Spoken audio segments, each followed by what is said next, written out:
السلام عليكم. تريد تعرف كيف ممكن تقدر ترسم مثل هذا الراس؟ في هذا الفيديو راح أعلمك، ولكن اكو تنبيه مهم. انا خبرتي بالرسم مو قوية وأهني انه اشرح، ولكن انا راح اعرض طريقتي في رسم الراس، ممكن تستفاد منها حتى تعرف كيف ترسم الراس على الاقل، ولكن ما اقدر افهمك الاساسيات وكل شيء تحتاجه، فاتمنى ان تتفهم هذا حتى ما يصير سوء ظن. لا تنسى الصلاة على النبي محمد صلى الله عليه وسلم، وايضا ذكر الله تعالى. خلينا نبدأ.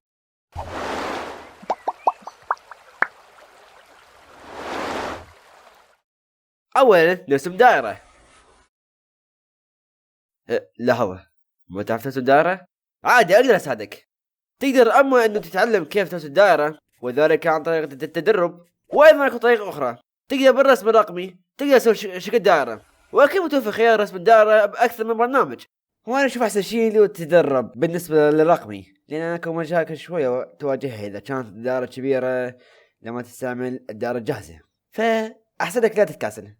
واذا انت كنت ورقي فايضا سهلة، تقدر تجيب كاس مي، ما اتوقع يحتاج توضيح، وترسم حول الكاس وطلعت لك دائرة مثالية. طبعا لا تنسى ترسم بشكل خفيف، مو تضغط قوي، لان الاساسيات اللي راح نرسمها اكيد راح نحذفها، ما راح نبقيها.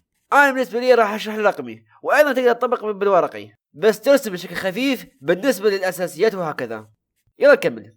وبعدها اللي تسويه ترسم خط بمنتصف الدائرة وتنزل الى تحت، طبعا مو تنزل تحت الرسمة من درجة، مثلا هيك كفي. وبعدها ترسم خط صغير هنا، وايضا نرسم خط هيجي، لان هذا خط مهم. اكيد تستاهل هذا الخط. شنو فائدته؟ هذا الخط راح يساعدنا لما نريد نرسم الراس، لان احنا راح نرسم خطين من جوانب الدائرة، راح نرسم خط الى هذا الحد، وبعدين نرسم خط اخر يكون مال اكثر، لان ما يصير نطلع شكل هيك راس غريب. فورا ما شرحت هالنقطة خلينا نكمل. وبعدها ترسم خط من جوانب الدائرة، وبعدها ترسم هكذا، وتحاول توصل الى الخط الصغير اللي رسمناه، ونفس الشيء بالنسبة للجانب الايمن، وهكذا اكتمال الراس. الان نمسح الاشياء اللي ما نريدها. بالنسبة لرسم ورقي، اكيد ممكن تشوف شوية من الراس المسح وياك، فترجع ترسمه وتضبطه.